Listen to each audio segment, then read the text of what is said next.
Бисмиллахи рахмани рахим. Ассаламу алейкум ва рахматуллахи ва баракату. Приветствую вас всех, мои братья и сестры, друзья, зрители. И сразу же начну с такой темы. Те сегодняшние события, которые происходят на территории Палестины, война Израиля и Палестины.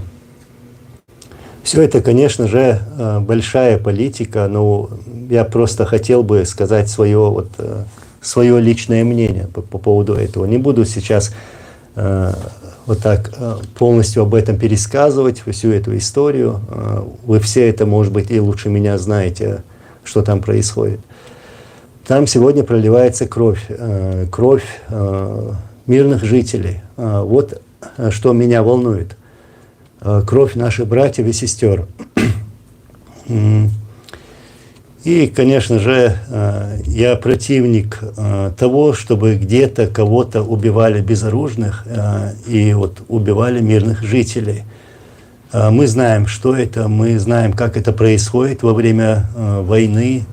Это обстрелы, это расстрелы, это пытки, это ужасные убийства. Мы через это прошли и проходим по сегодняшний день. Да, нужно еще отметить, что каждый народ, конечно же, имеет право на самоопределение и имеет право на свою территорию. Но никто не имеет права забирать нашу свободу и забирать эти права и нашей территории, на которых мы жили веками. Мы, конечно же, помним заявление, кем он был-то, председатель политбюро Хамас когда-то сказал, как его звали, Халид Мешаль. Он сказал, что война России против Ичкерии – это внутреннее дело России. То есть они официально, Хамас поддержала войну России против чеченцев, то есть убийство чеченского народа. Мы всегда были за мир и, конечно же, желаем его всем, абсолютно всем. Но мы помним и такие высказывания. Мы помним, кто поддерживал эту войну против нашего народа. И, конечно же, никогда не забудем.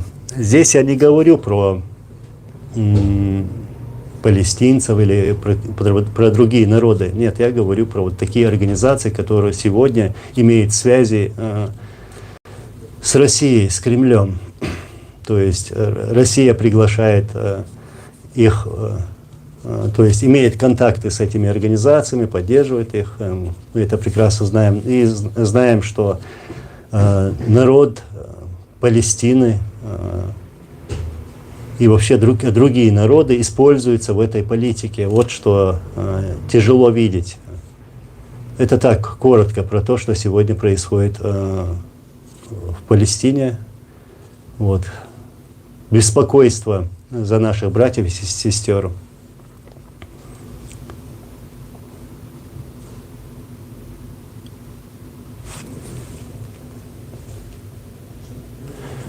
Тут у меня получился такой неподготовленный эфир, то есть я буду читать ваши вопросы, буду отвечать на них.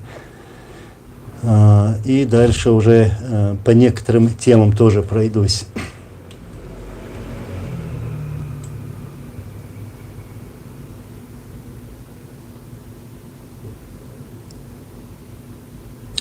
Еще раз повторю, очень рад вас видеть. Я вижу, что кто-то первый раз зашел на этот канал. Подписывайтесь, распространяйте эти материалы, которые здесь я опубликовал.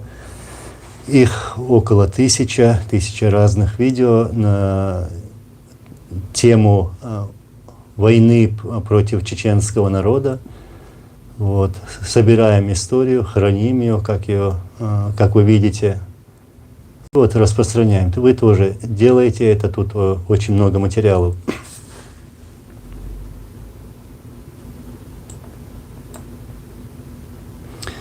Алан Азат, Анзор, общаетесь с Фархадом? Да, конечно, общаемся вот, с нашим братом Фархадом.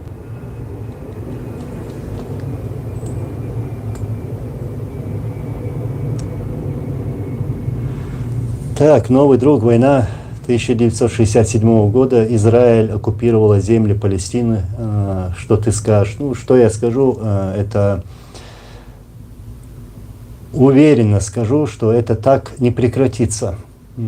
Это будет продолжаться долго. Пока вот в мире, в котором мы живем, есть такие государства, которые претендуют на первенство в этом мире, это ничего, это не прекратится, это будет продолжаться. Эти войны, эти конфликты. Вот. И я уверен, что нас тоже они не обойдут. На Кавказе тоже может что-то разгореться из-за этих интересов, из-за интересов этих государств. Вот в чем проблема.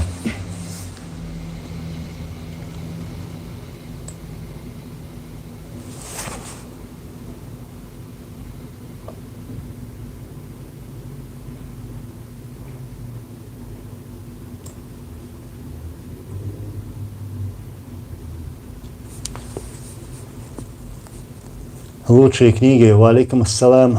Анзор, кто прав, кого поддерживаешь, Палестину или Израиль? Как все чеченцы говорят, вот, конечно же, я буду поддерживать тех, кого угнетают, чью кровь проливают и проливали вот долгое время. Я за своих братьев и сестер.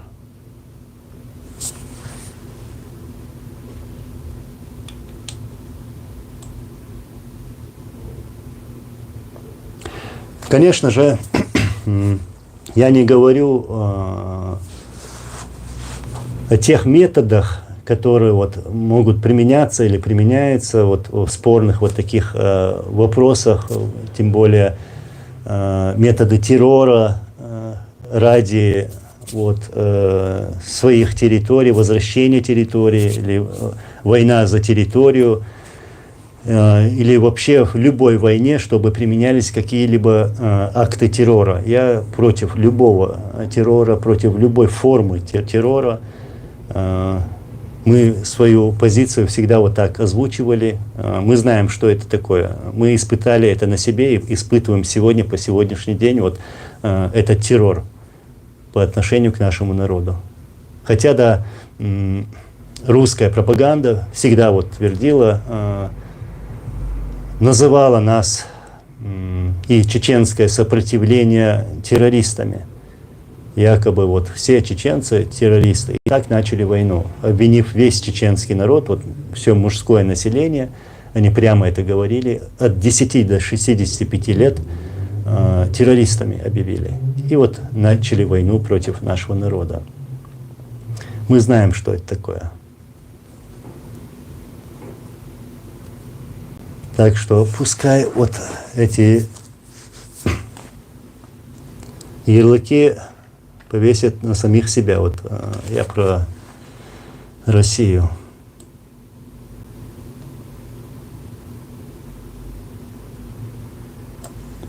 Сейчас.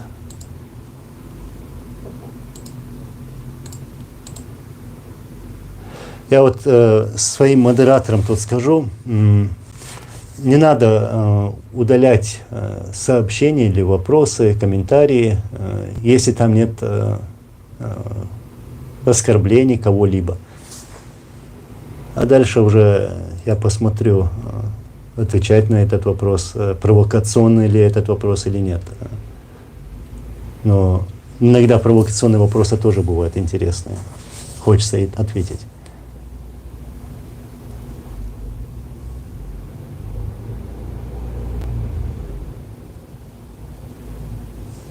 Так, Залина Эльмурзаева. Анзор, оказывается, у украинцев двойные стандарты, если к ним зашли оккупанты и захватывают территорию.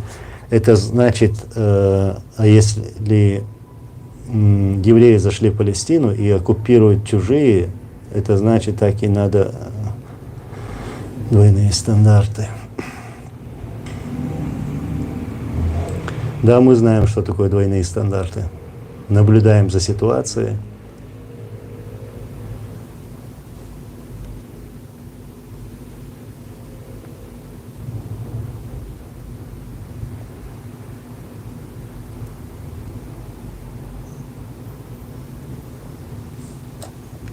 Тут спрашивают насчет справедливости.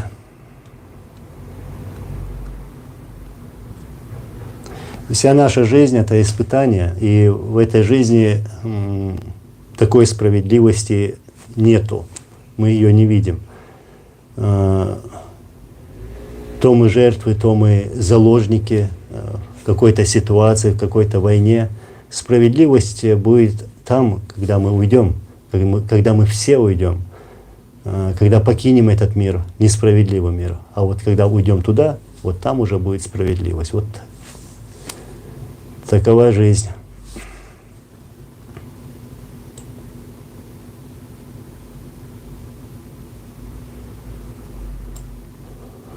Лучшие книги. Анзор, как считаешь, мир близко к ядерной эскалации или никто ее не допустит? Все зависит, сегодня это зависит от России, которая открыто пугает весь мир своими ядерными ракетами, бомбами, этим старым металлоломом, которые не взлетают. Если может быть и такое, что они запустят ракету, она далеко не полетит, и она упадет на своей же территории. Мы это видим. Вот. То есть сегодня это зависит от России. Какие адекватные люди находятся в Кремле.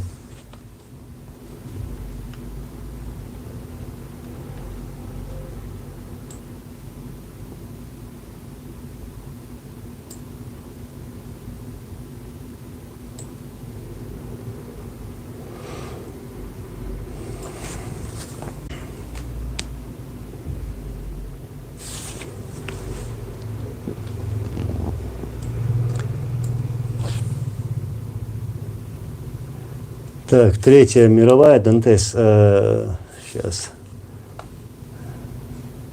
сейчас с компьютера и с телефона. Вот. Третья мировая близко, но начнет ее не Россия, столкнутся сильнейшие.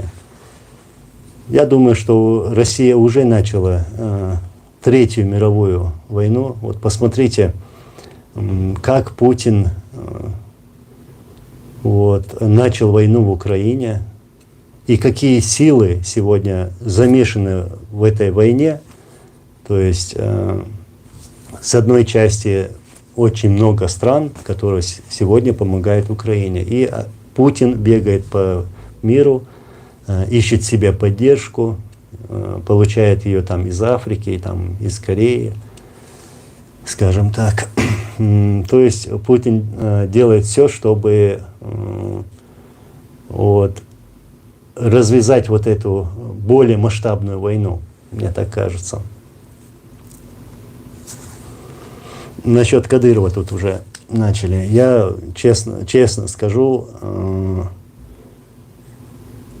когда вижу, что на украинских телеканалах много говорят про Кадырова, много уделяют ему время, которое вообще не надо уделять.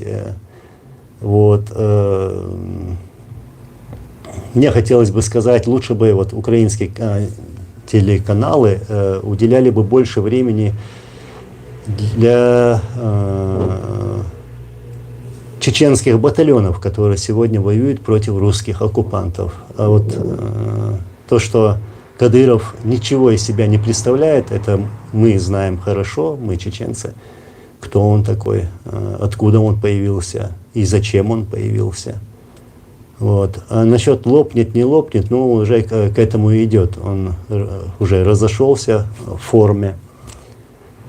Вот. И состояние у него очень плохое. Мы это видим из таких некоторых видео, потому что другие, я почему говорю некоторые другие видео, это уже старые видео, где он как-то где-то может что-то сказать, связать свои мысли чуть-чуть. На самом деле со здоровьем у него очень даже нехорошо. Вот была тема, якобы вместо него может прийти Делимханов там, или Давудов, и еще кто-либо другой. Но я думаю, что вместо него уже готовят его сына, скорее всего. Они могут его даже сегодня поставить, если тот уйдет на тот свет. Вот. Ну, Анзор, что скажешь про награждение Адама Кадырова, так его сына зовут, да? Да, героем Чеченской Республики. Ну, пусть дают герои России, они это заслужили, действительно, это не чеченцы, это на самом деле Кадыровы, это не чеченцы. Я вот выставлял тут материал, рассказывал их историю, биографию, кто они и откуда вообще появились. Вот то, что ему подарили, вот этот значок героя Чечни, да, Чеченской Республики, это и есть то, что они готовят его вместо вот этого ушлепка.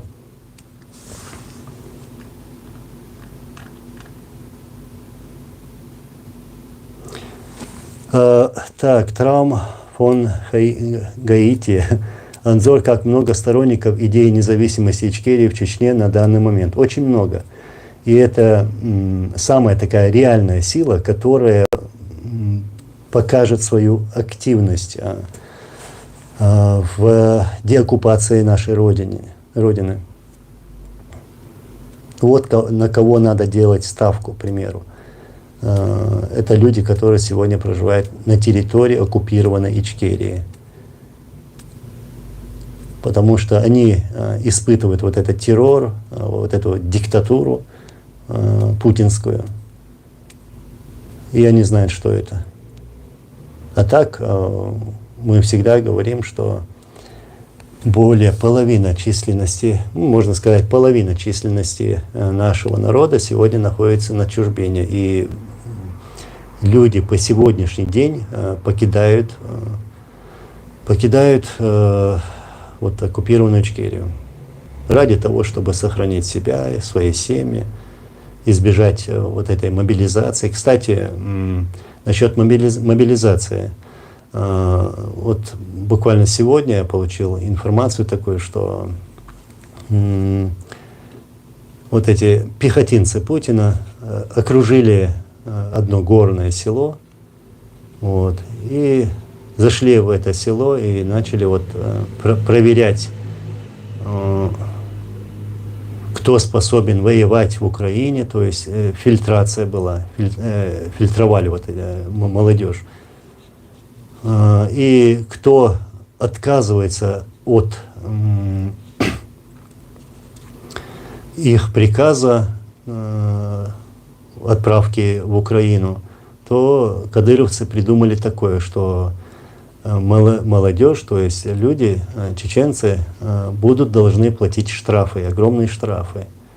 То есть или в Украину, или же давай столько-то денег, откупайся. Вот сегодняшняя ситуация в сегодняшней оккупированной Ичкерии.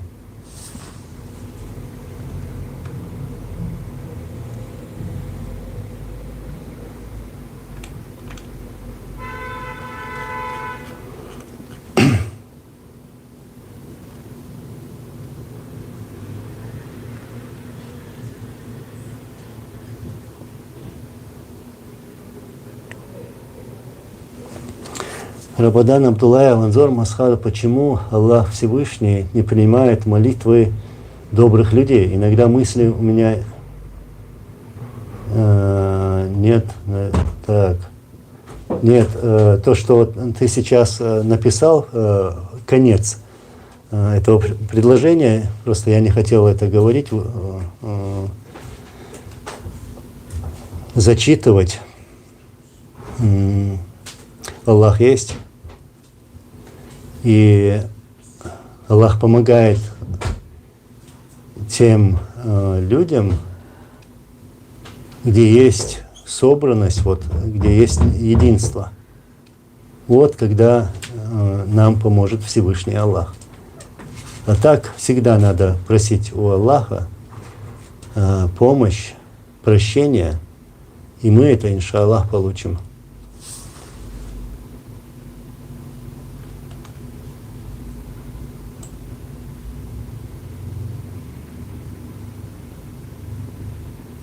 Хусейн Мальсагу, Анзор, так, ва алейкум ассалам. Ответь, Анзор, каково реальное количество чеченцев и ичкерийцев, воюющих на стороне Украины? Я знаю примерное количество чеченцев, но сейчас об этом говорить, конечно же, на публику не буду. Тем более, когда идет война, когда вот эти наши братья находятся на войне. То есть это такого рода секретная информация.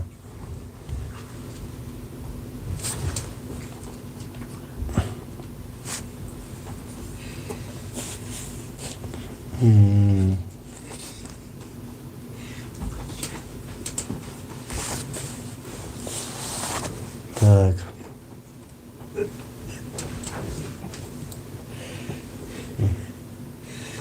Комментарии читаю ваши. Ну, Дантес, так, Анзор, как думаешь, что будет с семьей Кадырова, когда он умрет и на его место придет другой ставленник Москвы? Ну, я, конечно же, не могу сказать, когда он, как говорится, склеит свои ласты. Я, конечно же, дату назвать не могу.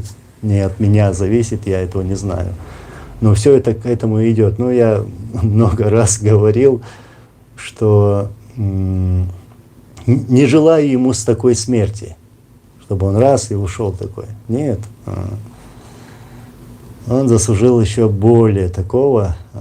Я не жестокий человек, но я примерно знаю, вот, даже очень хорошо знаю настроение чеченцев и что он сделал с нашим народом. Про его личные тюрьмы, про пытки, оскорбления публичные. Вот. Что они творили на своих военных базах. Он должен понести наказание. И он уже несет это наказание.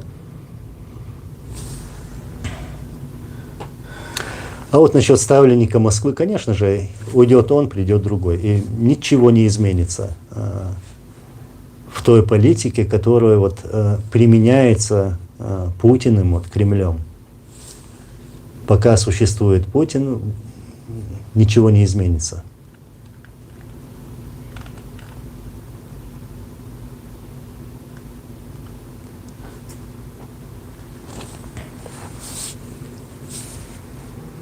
Сейчас, секундочку.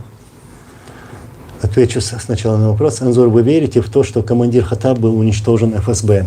Конечно же, вторая русско-чеченская война, это была война спецслужб.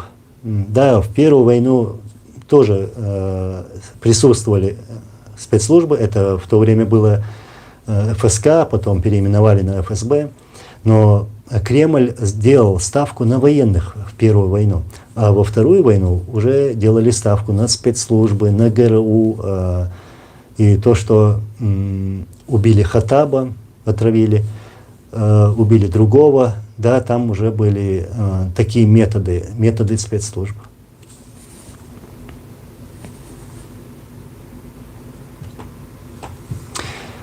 Да, кстати, Рабадан, ты задавал вопрос. Я скажу, что вот это настроение твое должно быть совсем другим. Ты должен понимать, что вся наша жизнь, все наши деяния, все эти проблемы, которые нас окружают, это испытание. И это испытание дает нам Всевышний. То есть как мы пройдем этот свой путь. Вот. И мы должны знать, что за каждой тягостью уже наступит облегчение, иншаллах. Мы должны верить в это. Не должны быть пессимистами, но должны быть оптимистами. И как я говорил выше, дальше, что мы должны просить Всевышнего о милости, о прощении наших грехов, о помощи. Так что за каждой тягостью наступает облегчение. Иншаллах.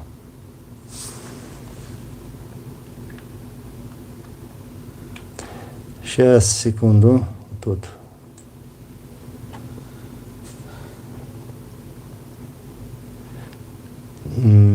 Траум фон Гаити. Так, Анзор, насколько сильны противоречия между разными группами ичкерийской оппозиции? Вашей группой, Закаевым и так далее. Сможете ли вы все в нужный момент отбросить противоречия ради достижения общей цели? Я не знаю, сейчас думаю, дать ли полный такой расширенный ответ, но я что скажу? Ты, брат, написал, что в вашей группе. Я еще в прошлом году открыто несколько раз заявил, что я не нахожусь в какой-либо группе. Никаких дел ни с какими группами не имею. Я сегодня самый независимый из независимых, можно сказать. И делаю то, что я должен делать. Скажем, то, что я могу делать, я умею делать. Насчет противоречий. Да, в прошлом году это было, в Киеве. Я сделал такие поправки в своем интервью Интерфаксу. И там сказал, что Закаев не является главнокомандующим. Закаев – это не лидер чеченского народа. И сказал, что если мы говорим о демократии, то есть именно перевод, власть народа, то вся власть у нас принадлежала народу веками. И сказал, если переводить это слово демократию, то больше, чем чеченцев, демократов нету и не было никогда. То есть у нас было такое свободное общество. Я не про ту демократию, которую там некоторые может это воспринимать по-другому, что Запад, там Восток.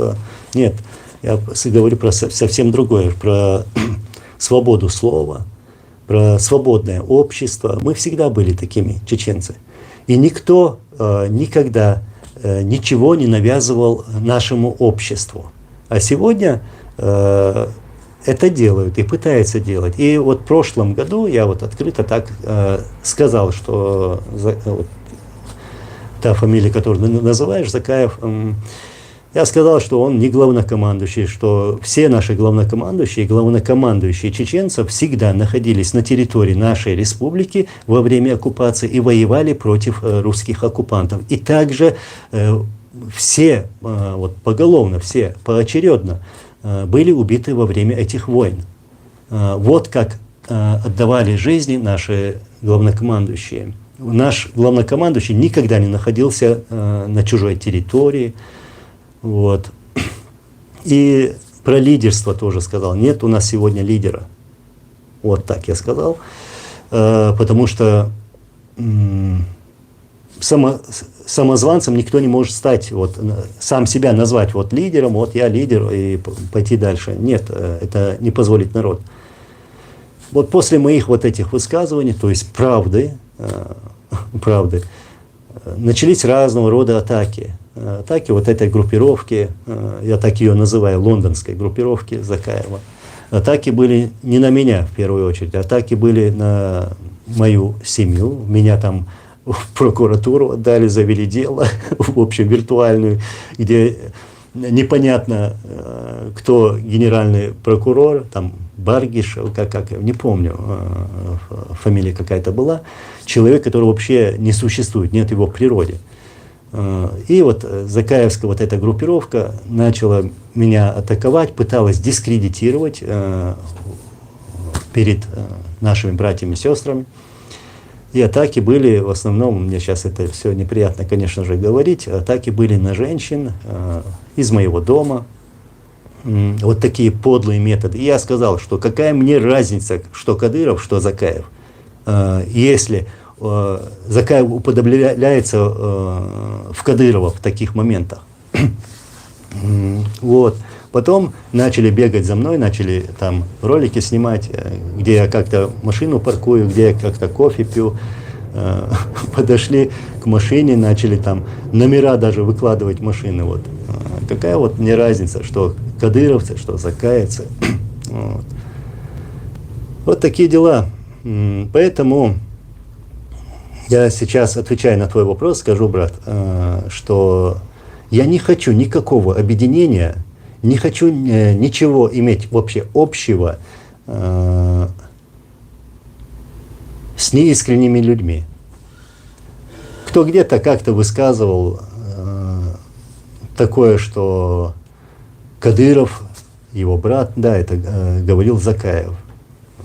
В то время, когда наш народ угнетали, избивали, убивали, пытали, а он его братом называл.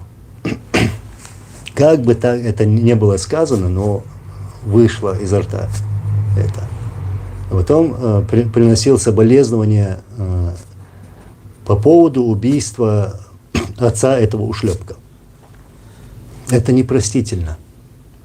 Поэтому, увидев все это, я отошел от всех объединений, там, групп и так далее. И я не вижу, что будет какое-то единство. Именно вот эти люди виновны в том, что нет этого единства в нашем обществе. Потому что наши люди все это время, 23 года, ждали от них, вот ждали, что все они, вот бывшие командиры, бывшие амиры, бывшие министры, вице-премьеры там, и так далее, депутаты, все сойдутся вместе и сделают что-то для народа. Но они ничего не сделали. И они виновны в том, что нет этого единства. Потому что разделились на несколько правительств. Вот. И еще сейчас формируются новые группы. Я тоже ими недоволен, их политикой. В то время, когда мы должны стремиться к этому единству. Единство должно быть на пути Аллаха, на том пути, который нам говорит Всевышний Аллах. В первую очередь, ради Аллаха должно быть, ради своего народа, ради нашего народа должно быть это единство. И поэтому я могу сказать, что все, вот, что может, кто может сделать для единства, это какие-то новые люди. Это молодые люди, а не те, которые уже должны давно уйти на пенсию. Закаев тоже забыл про свой возраст, должен посмотреть свой паспорт. Вот. Там по Конституции даже 65 лет. Вот такие дела. Я сейчас прочитаю, кстати, ваши вопросы, комментарии, потом уже кое-что тоже придется озвучить. Я не зря тут написал тема эфира вот так, что извиняюсь, но мне надо это сказать.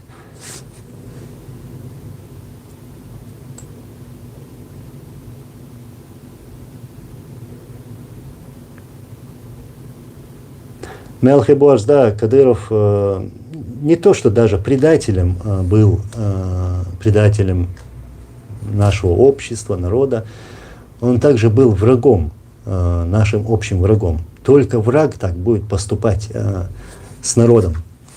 То, что сделали Кадыровы, никто не смог сделать. Даже вот царские войска, там, никто в истории не смог это сделать, то, что сделали Кадыровы.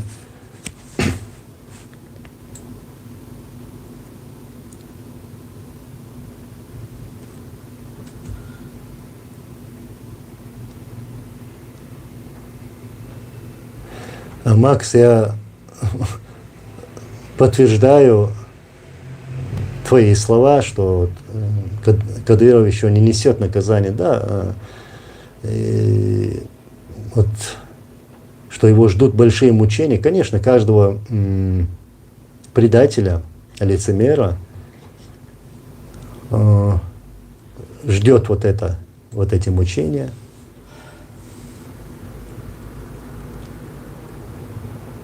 Сергей, так, всем привет, Анзор, каким ты видишь будущее свободной Ичкерии? Желаю всего самого наилучшего тебе, твоей семье и твоему народу. И вы бы чем заслужили свободу и процветание.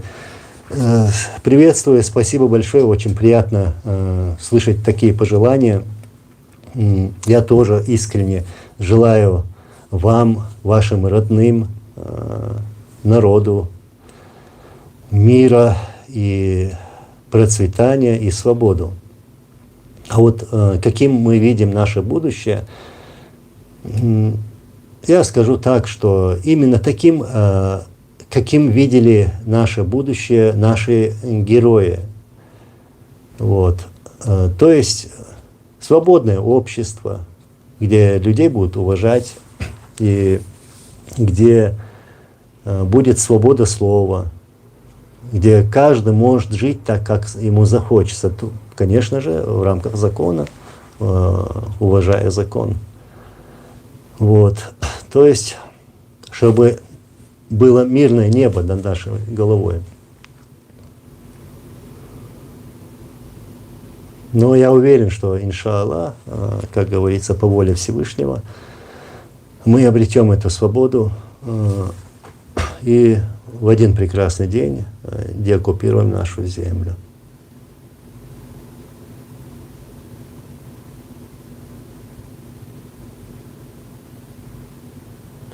Рабадан Абдулаев, иншаллах, брат, иншаллах.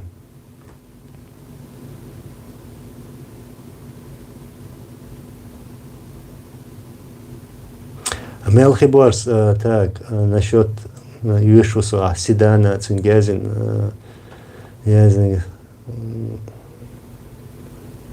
Дигитал, Кэтан, Саму, Мобом.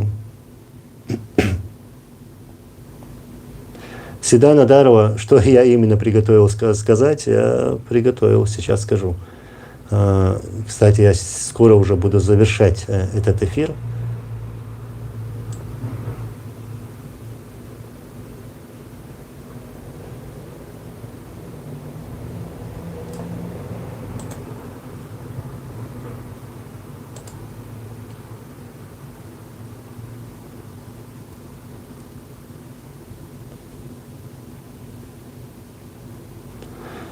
Так.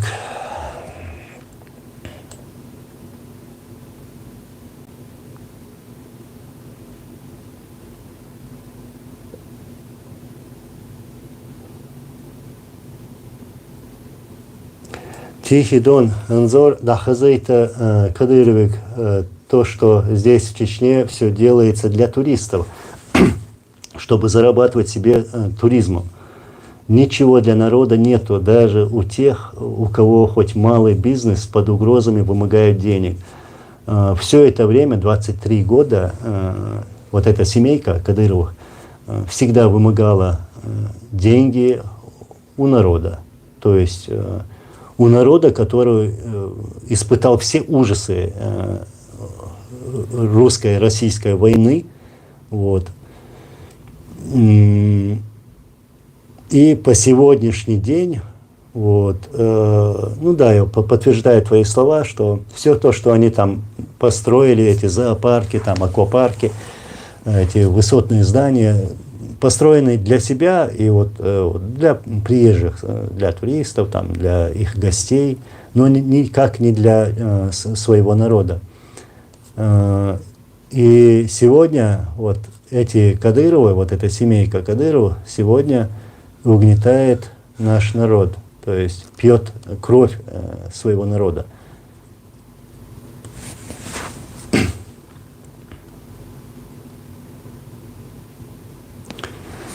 Так, Азотов.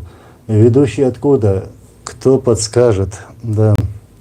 Ведущий из Чеченской Республики Ичкерия. Да, сегодняшняя вот ситуация такова, что она временно оккупирована соседним государством России. Но придет день, когда наши земли будут освобождены.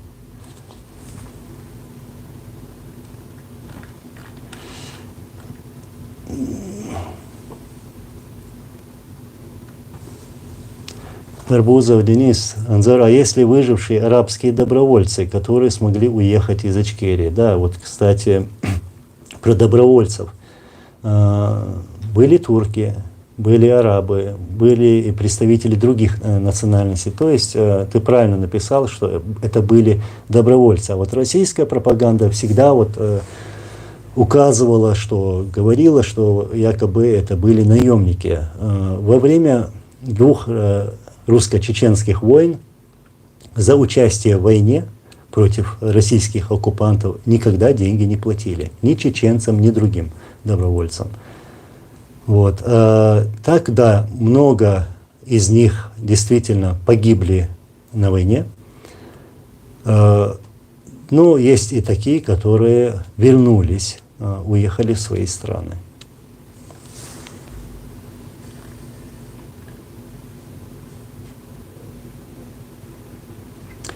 Ведущий, думаю, вы из Европы. Как вы относитесь к тому, что в Европе сжигают Кораны?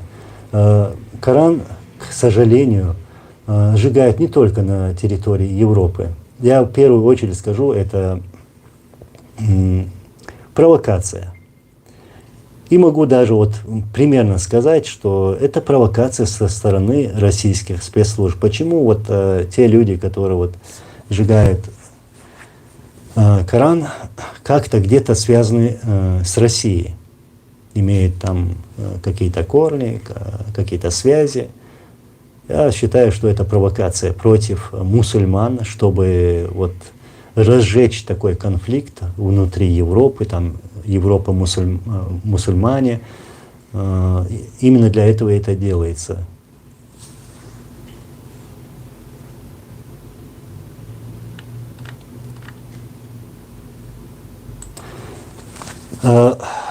Снейкс, по поводу вот, что вы думаете о вчерашнем кризисе Израиля? Ну, это даже не вчерашний кризис, этот кризис давно продолжается. Я в начале этого эфира сказал, что я поддерживаю своих братьев и сестер, я должен это делать.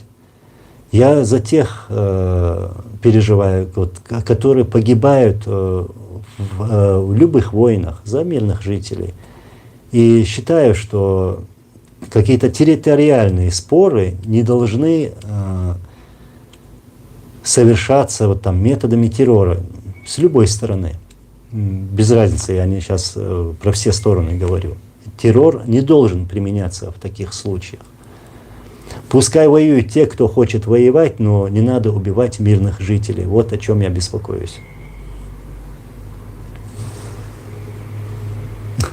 Анзор, как вы видите, будущее Абхазии.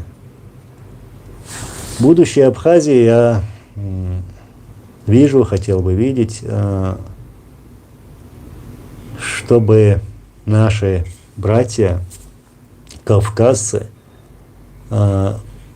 понимали всегда, это касается не только абхазов, но и всех, и грузины, и азербайджанцы, и кабардинцы, ингуши, дагестанцы, чеченцы, все кавказцы, чтобы знали, что вот все войны и конфликты были развязаны Россией, что наше спасение — это единый Кавказ. Иметь хорошие братские отношения, вот, и не поддаваться провокациям со стороны России. И сделать все возможное, чтобы вот забыть все прошлые ошибки и жить ради будущего, ради наших потомков. Вот такое вижу я будущее абхазов и других наших братьев, братских народов. Ладно, я сейчас постараюсь найти это видео. Я просто, с одной стороны, был шокирован, с другой стороны, был ожидал этого, но я не ожидал, что этот человек сделает это в столь короткое время. Я думал, он где-то через год-два может выскажет такое мнение. А я сейчас скажу про Закаева. Я и раньше в своих эфирах, где-то год тому назад, говорил, что Закаев постарается очернить наших героев, лидеров, то есть наших президентов. И он это сделал вчера, это было, да. Я дам послушать одну запись, которую мне прислали. Мне надо сначала найти ее. Вот. Внимательно послушайте. Это было на собрании Закаева, когда у них это было вчера, что ли? Да, вчера, кажется, в Бельгии. Вот. И послушайте эту запись сначала, потом я уже прокомментирую это.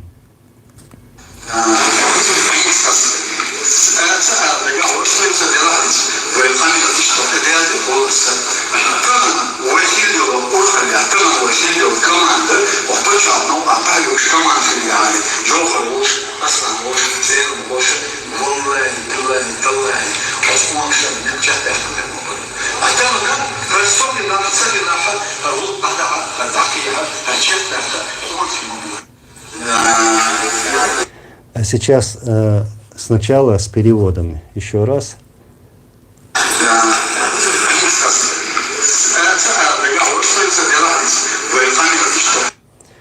Я не хотел это говорить когда-либо, но сейчас я скажу.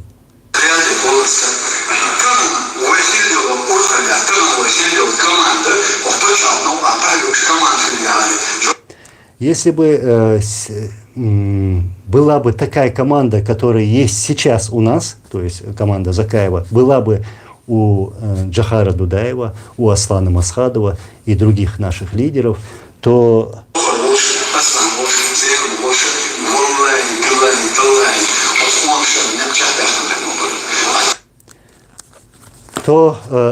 наши герои, он говорит, закончили бы наше дело, то есть наш путь до конца. То есть это прямое оскорбление наших лидеров. Вот как отнесся я к этому, и отнеслись многие вот именно вот таким образом, и считают, что это оскорбление со стороны Закаева в адрес наших лидеров и наших героев. Он говорит, что те люди, которые сегодня находятся рядом с ним, лучше всех, которые были вокруг Джохара Дудаева, нашего первого президента, и были вокруг Аслана Масхадова. Вот таким образом. Я хочу вот показать вот такие фотографии сначала.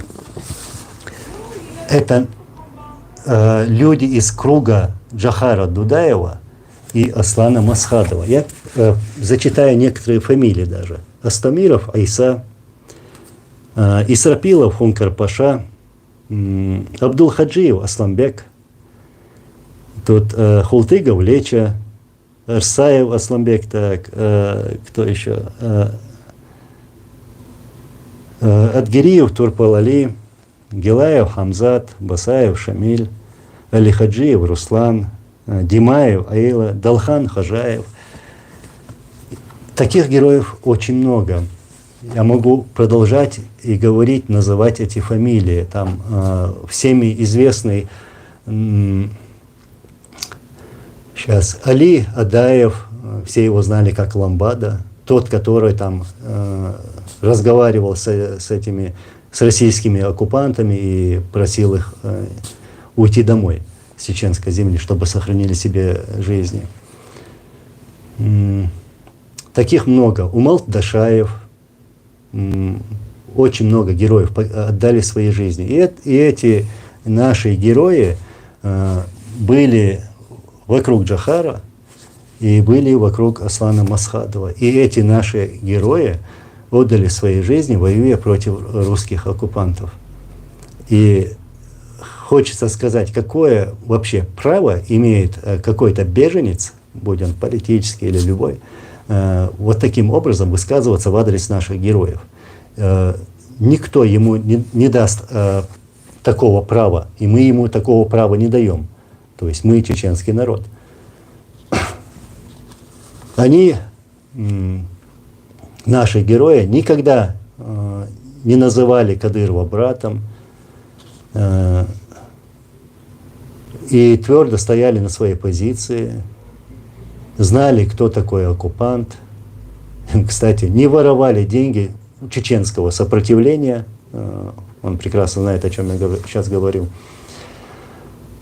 Вот. Так что вот так.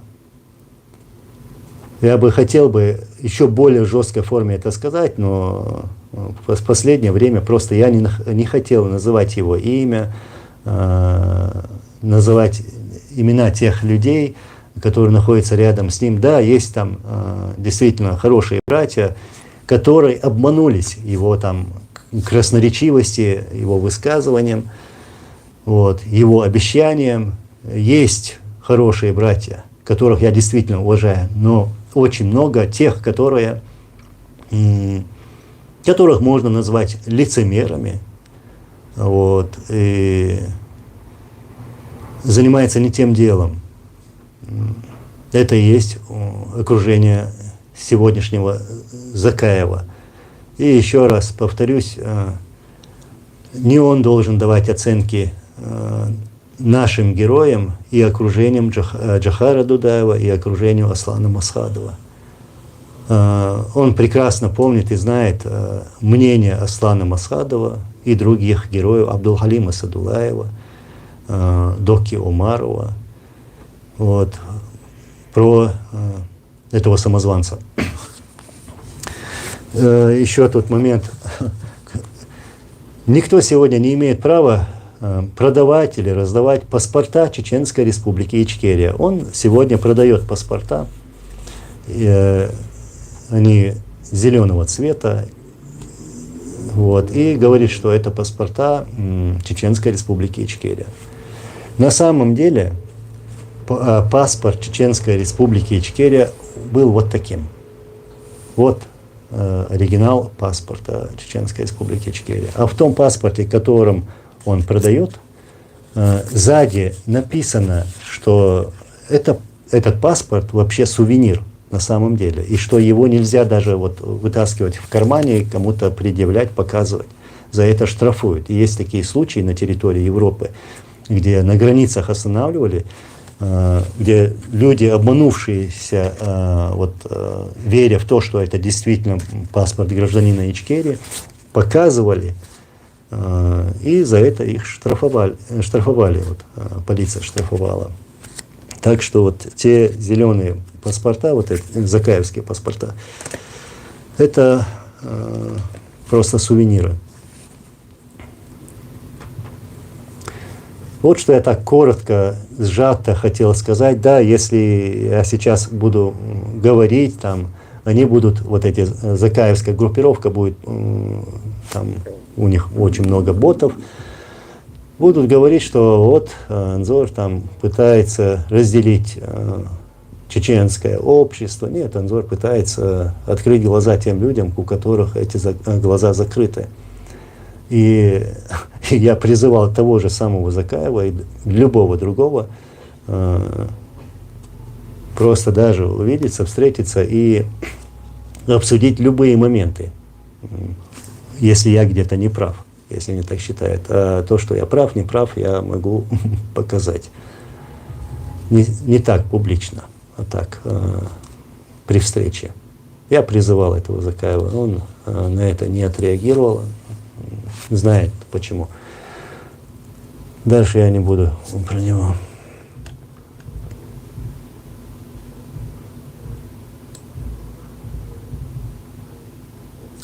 Меня на самом деле удивляют наши знакомые, что Закаев, что даже Джамбулат Сулейманов, я это сейчас прямо скажу, и другие, когда они хотят показать себя самыми умными, самыми продвинутыми и проинформированными, но никак не могут понять одно, что нельзя следовать российской пропаганде. Я сейчас об одном моменте, очень важном, кстати. Когда мы говорим, что велась война, что эта война России велась против чеченского народа, мы, да, чеченцы называем это геноцидом чеченского народа, потому что это действительно геноцид. Но есть еще такие названия. Мы называем ее, и правильно ее называть надо как русско-чеченская война, российско-чеченская война. Вот правильные названия. Вот, что я заметил в последнее время, и Джамбулат Сулейманов, и Ахмед Закаев называют эту войну чеченской войной. Я так хотел подкорректировать. Нет такой войны, и не было никогда такой войны, чеченской войны. Не чеченские самолеты бомбили наши города и села, вот. Не чеченцы объявляли войну, а войну всегда нам навязывали, Россия. Вот. Да, русская пропаганда называет эту войну чеченской войной, так же, как и украинскую войну. Там, они называли афганскую войну, хотя советские войска воевали против Афганистана. Правильные названия российско-украинская, российско-чеченская. Так что подумайте и подкорректируйте себя. Эти важные моменты не надо так упускать. Получается так, что мы можем даже говорить, что мы из 95-го региона. Да, кстати, про этот регион и про это число. Некоторые тут даже пишут, что я там из 95-го региона, там, пишут там ники свои, вот, Магомед 95. На самом деле 95 это клеймо. Вот, клеймо, которое вот ставят на баранов на самом-то деле. И Россия, русские сделали вот самое ужасное и многое вот, по отношению к нашему народу, чтобы назвать нашу республику 95-м регионом. Нету никакого 95-го региона. Есть Чеченская республика Ичкерия, оккупированная Российской Федерацией.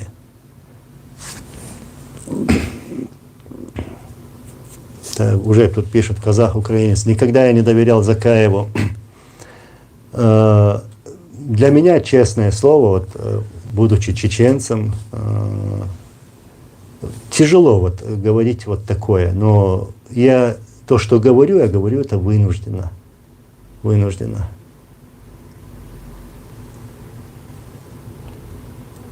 Да, я сейчас буду завершать эфир. Хотел многое сказать, но получилось так, как всегда, вот, коротко, потому что что-то меня внутри останавливает. Меня больше волнует сегодня наша молодежь, чеченская молодежь. И здесь, в Европе, и там, дома у нас. Чтобы наша молодежь открыла глаза и смотрела в будущее, а вот не жила вот сегодняшним днем. Пускай учится, пускай работает. И именно вот наша молодежь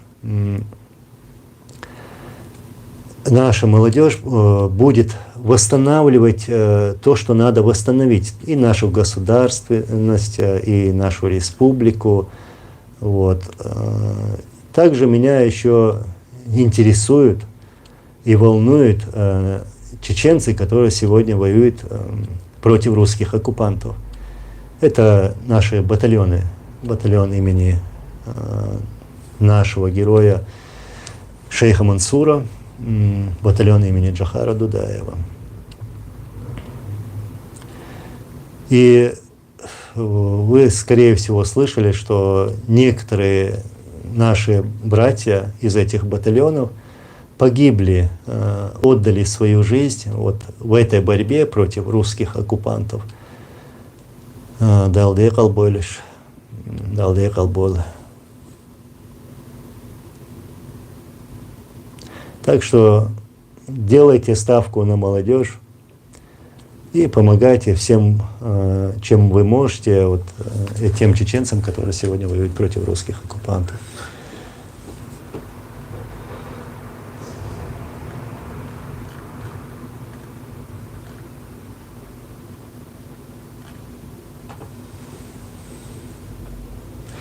Ладно, сейчас я буду завершать уже.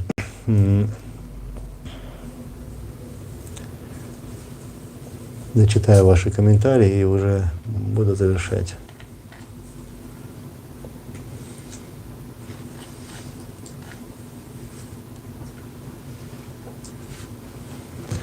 Виталий Миронюк, спасибо, что называете вещи своими именами. Правда спасет мир, и благодаря правде все народы, оккупированные Россией, станут свободными. Да, вы правильно говорите, что правда спасет. И правда, ну, даже человек, который говорит правду, он должен быть адекватным человеком и справедливым человеком. То есть правда есть правда. И за нее надо бороться. И правильно вы заметили, что народы, оккупированные Россией, станут свободными. Ну, пока они не проснулись, но было бы хорошо, если бы они проснулись и осознали бы, с каким животным они живут.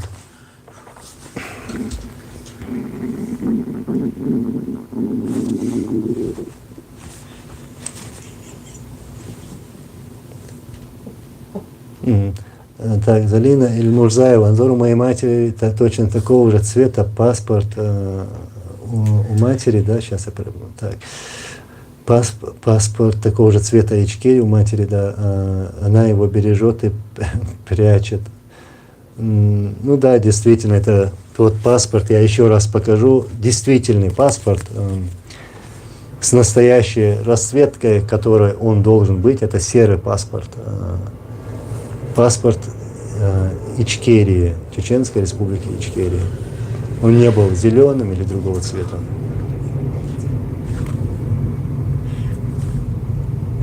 Так.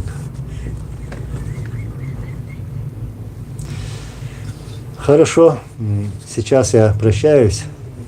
Кстати, если у вас есть какие-то там вопросы, пишите в комментариях, может, постараюсь сделать отдельные видео и выставлять их.